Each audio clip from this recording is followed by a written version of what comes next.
Ta on õpetaja, kes alustab oma tööd hommikuti juba välisuksel või siis klassiuksel ja võtab kõiki soojalt vastu. Erilistel lastel peab olema eriline õpetaja ja seda ta on. Imetlen tema kannatlikkust ja sõbralikkust ja tegutsemistahet. Kui koolitunnid olid alganud, oli ta ammu juba kohal ja tegutses.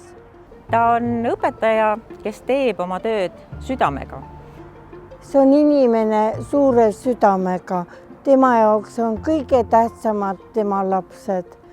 Ta teeb alati oma tunnid huvitavaks, teeb ise erinevaid õppevahendeid, valmistab ja leiab alati erinevatel üritustel igale õpilasele oma osa, nii et õpilane tunneb, et tal on oma roll, mida täita.